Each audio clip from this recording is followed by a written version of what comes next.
በትላንትናው ዕለት እንግዲህ አብርሃምና ሄርሜላ ወደ አዲስ አበባ ተመልሷል ማለት ነው። እሱ ብቻ አይደለም፣ እጅግ በጣም የማታስቡ ነገሮች ሲፈጠሩ ነበረ። በተለይ ፈረንጁ እንግዲህ ለሄርሜላ ያላት ነገር እጅግ በጣም ከባድ ስለነበረ ሄርሜላ በጣም እያለቀሰች ነበረ። በጣም እንደተሰማትና እጅግ በጣም እንግዲህ ንዴት ውስጥ እንዳለችም ተናግራ ነበረ። እሱ ብቻ አይደለም፣ በጣም የሚገርማችሁ ነገር ከዚህ በፊት እንግዲህ ወደ ቡታጅራ አብሮ እንደሄዱ አሁንም እንግዲህ ወደ አዲስ አበባ አብሮ መመለሳቸው ደግሞ እጅግ በጣም መነጋገሪያ ሆነዋል ማለት ነው። በዚህ ጉዳይ ላይ እንግዲህ አዲስ ነገር አለ። ስለዚህ እንግዲህ ለዚህ ቻናል አዲስ ከሆናችሁ ሰብስክራይብ ማድረግ እንዳይረሳ፣ አዲስ ካልሆናችሁ እንደተለመደው ቪዲዮአችን ላይ ካርጉ ሐሳብ አስተያየታችሁን ኮሜንት ስራ አስቀምጡልን። እንግዲህ ያው ቁም ነገር ለማየት ወደ ዩቲዩብ የምትመጡ ሰዎች ካላችሁ የዚህ ቻናል ቤተሰብ መሆን እንዳይረሳ። ወደ ጉዳያችን ከሰሞኑ እንግዲህ እጅግ በጣም ከባድ ነገሮች ሲፈጠሩ ነበረ። በተለይ እንግዲህ አብርሃምና ሩታ ተቀራርቦ በሰላም እንግዲህ ነገሮችን ለመፍታት እስከ መጨረሻው ድረስ ሄዶ ነበሩ። አብርሃም በተለይ እንግዲህ ሩታን በጣም ሲያዝናናት እጅግ በጣም እንግዲህ ሲያስብላት ብዙ ነገሮችን ሲያረግላት እንደነበረ ሁላችንም አይተናል። እንግዲህ በጣም በሚገርም ሁኔታ ልጁ እንግዲህ ታጥቦ ጭቃ ሆኗል። አሁንም በድጋሚ ትልልቅ ስህተቶችን እየሰራ ይገኛል። ያ ስህተት ደግሞ እንግዲህ እንደምታውቁት መጀመሪያውኑ ወደ ቡታጅራ ሲሄድ ራሱ ሄርሜላን ይዞ እንደሄደ በደንብ የምናውቀው ጉዳይ ነው። ከዛም እንግዲህ አልፎ እጅግ በጣም በሚያሳፍር ሁኔታ ሄርሜላን በድጋሚ እንግዲህ አብሮ ተስማምቶ በአንድ ላይ እንግዲህ ወደ አዲስ አበባ እንደሄዱ እንግዲህ ለመስማትም ለማየትም ችለናል ማለት ነው። አብርሃም እንግዲህ እጅግ በጣም ትልልቅ ስህተቶችን እያደረገ ነው። ሩታ ላይ በተለይ የማይገባ ነገሮችን በተደጋጋሚ እያደረገ ይገኛል። ያንን ነገር እንግዲህ እንዲያቆምም በጣም ብዙ ሰዎችም እንግዲህ ሲመክሩት ነበረ። በጭራሽ እንግዲህ ሊሰማ አልቻለም። በተደጋጋሚ ማለት ይቻላል እንግዲህ ነገሮችን ለማስተካከል ጫፍ ላይ ሲደርሱ ሁሉም ነገር የሚያበላሸው አብርሃም ሆኖ አግኝተናል ማለት ነው። እንግዲህ በትላንትናው ዕለት ከቡታጅራ እስከ አዲስ አበባ ድረስ እንግዲህ ራሱ መኪናውን እየነዳ ሄርሜላን ከጎኑ አድርጎ በጣም ብዙ ነገሮችን አብሮ እያደረጉ እጅግ በጣም እንግዲህ ከአንድ ባለትዳር የማይጠበቅ በተለይ ከአንድ ልጅ ካለው አባት የማይጠበቅ ንግግሮችን እያደረገ በጣም ብዙ ቪዲዮዎችን እየቀረጹ በጣም ብዙ ፎቶዎችን አብሮ ተደጋግፎ እየተነሱ እንግዲህ እየተሳሳሙ ጭምር እንግዲህ በጣም ብዙ ፎቶዎች ሲነሱና ሲለቁ ነበረ። ያ ነገር እንግዲህ ለምንድን ነው ያስፈለገ ብላችሁ ካሰባችሁ ሆም ተብሎ እንግዲህ ሩታን ለመጉዳት ወይም ደግሞ ሩታ ጋራ በጣም ሰላም እንደፈጠረ ሁላችንም የምናውቀው ጉዳይ ነው። ልክ ሰላም ፈጥሮ ደግሞ ልክ እሷ እንግዲህ ወደ ራሷ ተመልሳ በተለይ አብርሃምን ማሰብ ስትጀምር ደግሞ ሆም ብሎ በድጋሚ እየጎዳት ይገኛል ማለት ነው። ከዚህ በፊትም በጣም ስንናገር ነበረ። አብርሃምን በቃ በጭራሽ ማመን ከባድ ነው። አብርሃምን ቀብሮ ካልሆነ እንጂ በጭራሽ ማመን እጅግ በጣም ከባድ ነው የሚልም ኮመንት እንግዲህ በጣም በዝቶ ነበረ፣ በጣም በሚገርም ሁኔታ። ምክንያቱም እንግዲህ አብርሃም የሚያደርጋቸው ነገሮች እያንዳንዱ ሩታን የሚጎዳና በፍጹም ከአንድ ባለትዳር የማይጠበቅ ነገሮችን ሲያደርግ ነበር። እንግዲህ በጣም በሚገርማችሁ ሁኔታ እኔ በተለያየ መንገድ እንግዲህ ያው አብርሃምን ለማግኘት ሞክሬያለሁ። በጣም በተደጋጋሚ ስነግረው ነበረ። ሁሉም ነገር ላይ እንግዲህ አብርሃም በጣም ችላ ይላል ወይም ደግሞ ኬርለስ ነው። እንግዲህ የሰው ስሜት እንግዲህ በፍጹም ሊረዳ የሚችል አይነት ወንድ አይደለም። በተደጋጋሚ ያንን ነገር እያደረገ ሩታም በተደጋጋሚ ሲጎዳ ነበረ። ከዚህ በፊትም እንግዲህ ያው ፈረንጁ ሲናገር ነበረ። በተለይ አብርሃም ያለውን ከሄርሜላ ጋር ያለውን ግንኙነት እንዲያቆም በተደጋጋሚ ሲናገር ነበረ። በትላንትናው ዕለት ደግሞ እንግዲህ ከቡታጅራ ሳይነሱ በፊት ከሄርሜላ ጋራ ንግግሮች ነበሩ። እንግዲህ ፈረንጁና ሄርሜላ በተለይ ማይሆን ቃል ምልልስ ነበረ። በጣም እጅግ በጣም የሚከብድ ነበረ። ምክንያቱም እንግዲህ ከዚህ በፊት እንደምታስታውሱት ሄርሜላ ሩታን ለመጠየቅ ሆስፒታል ድረስ ተገኝታ ነበረ። በዛን ሰዓትም የሆነ ነገር ሲነጋገሩ ነበረ።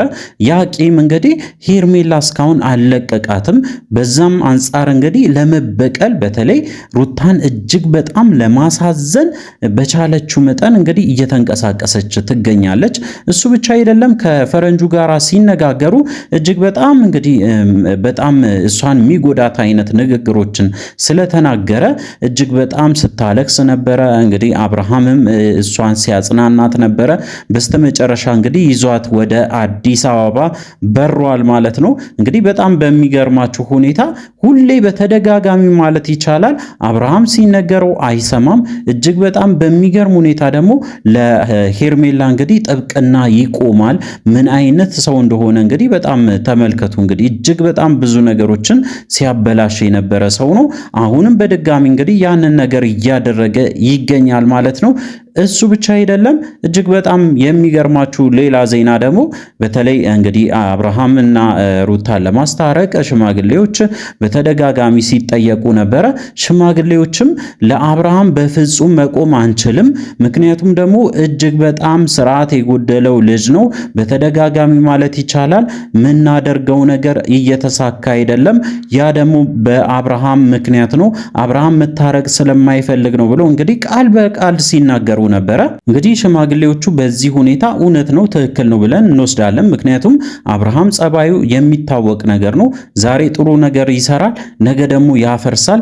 በተደጋጋሚ ይህንን ነገር ሲደጋግመው የነበረ ልጅ ነው። እንግዲህ በተደጋጋሚ ያንን ነገር በማድረጉ ደግሞ እጅግ በጣም ሁላችንም አዝነናል። ምክንያቱም ደግሞ እንግዲህ አብርሃም በጣም ጥሩ ነገሮችን ማድረግ እየቻለ እጁ ላይ በጣም ብዙ እድሎች እያሉ እንግዲህ ያንን እድል መጠቀም አልቻለም። በተደጋጋሚ ሲነገረው ሰው አይሰማም። በዛ ላይም ደግሞ እንግዲህ ሽማግሌዎቹን አያከብርም። ሽማግሌዎቹም እንግዲህ ኮንፊደንስ የላቸውም በዚህ ሰዓት። በተለይ አብርሃምን ደግፎ አብርሃም ጥሩ ሰው ነው፣ አብርሃም ከልቡ ተመልሷል፣ አብርሃም ይወድሻል፣ ይቅር በይው ብሎ እንግዲህ ሩታን መጠየቅ እንደማይችሉ በግልጽ ተናግረዋል። ምክንያቱ ደግሞ እንግዲህ ዛሬ ጥሩ ነገር ቢናገሩና ለማስታረቅ ቢሞክሩ ነገ አብርሃም ያፈርሰዋል። ያንን ነገር ነው እንግዲህ ለጋሽዬም በተደጋጋሚ ሲናገሩ የነበረው። ጋሽዬ እንግዲህ እነሱ እንዲታረቁ ሽማግሌዎችን በጣም ሲያነጋግር ነበረ፣ በተደጋጋሚ ማለት ይቻላል ሽማግሌዎቹን ሲያስቸግሩ ነበረ። እንግዲህ ጋሽዬም ከአቅማቸው በላይ እንደሆነ በተለይ አብርሃምን ሊመክሩት ሲፈልጉ በጠዋት ተነስቶ እንግዲህ እንደጠፋ በተለይ በትላንትናው ዕለት እንግዲህ በጣም ብዙ ነገሮችን ከትላንት በፊት ተነጋግሮ ሁሉም ነገር ከጨረሱ በኋላ በጠዋት ተነስቶ እንግዲህ ሄርሜላ ወስዶ እንደጠፋ ነው የተናገሩት። እንግዲህ እዛ አንድ ቀን እንኳን ማደር አይፈልግም። በተለይ በእርቅ ጉዳይ እጅግ በጣም ግራ የሚያገባ ነገሮችን በማድረግ እየታወቀ ይገኛል ማለት ነው።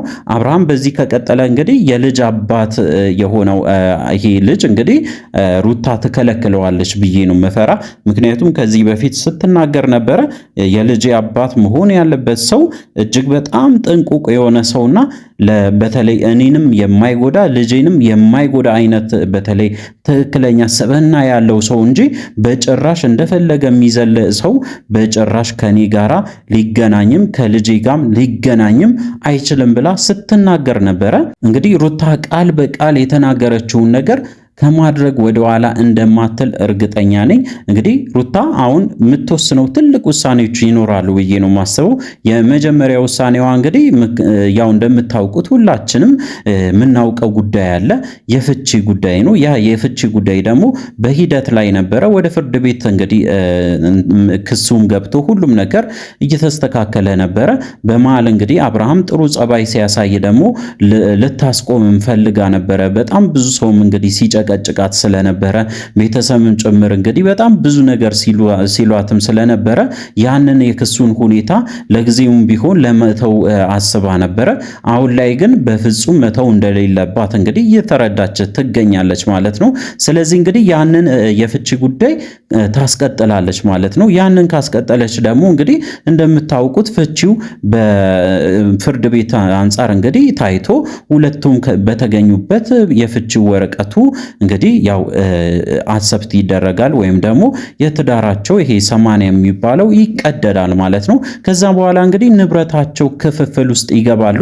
ያ ነገር ደግሞ ለልጅ ይጠቅማል ወይስ አይጠቅምም ብላችሁ ብታስቡ እንግዲህ አንድ በተለይ እንግዲህ ባለ ትዳር የሆኑ ሰዎች ልጅ በተለይ መሃላቸው ካለ ከተፋቱ በኋላ በጣም ጥሩ የማይሆኑ ነገሮች ይፈጠራሉ። የልጁ ስነ ልቦና ላይም ይሁን እንግዲህ በጣም ብዙ ነገሮችም ፊውቸሩንም ይገሉበታል ይፈርዱበታል። ስለሆነ ያ ነገር እንዳይፈጠር በጣም ብዙ ሰውም ሲለምናቸው በተለይ እንግዲህ አብርሃምን እጅግ በጣም ለምኑ ነበር። ያንን ነገር እንግዲህ ሊያደርግ ይችላል ወይስ አያደርግም? ይለወጣል ወይስ አይለወጥም? እንደምታውቁት እንግዲህ አብርሃም ታጥቦ ጭቃ ስለሆነ በፍጹም ሊለወጥ የሚችል አይነት ወንድ ሊመስለን አይችልም። ስለዚህ እንግዲህ ሩታ በጣም ብዙ ነገሮች ልታደርግ ትችላለች። አንደኛ የፍቺ ጥያቄውን አሰብታ አድርጋ ሁሉም ነገር እንግዲህ በፍርድ ቤት እንዲስተካከል አድርጋ በስተመጨረሻ እንዲፋቱ ማድረግ እንግዲህ እጇ ላይ ያለ ጉዳይ ነው። ሁለተኛው ደግሞ ልጇ በተለይ እንዳያይ ልትከለክለው ትችላለች። ያንን ነገር ደግሞ ልታረገው ስለምችል ያንን ነገር በተለይ አብርሃም ካሁኑ እንዲያስብበት ለመናገር እንወዳለን። እንግዲህ የሰማነው መረጃ ይህንን ይመስል ነበረ። በቀጣይ ቪዲዮ እስከምንገናኝ ድረስ በያላችሁበት ጤናና ሰላም ይሁንላችሁ።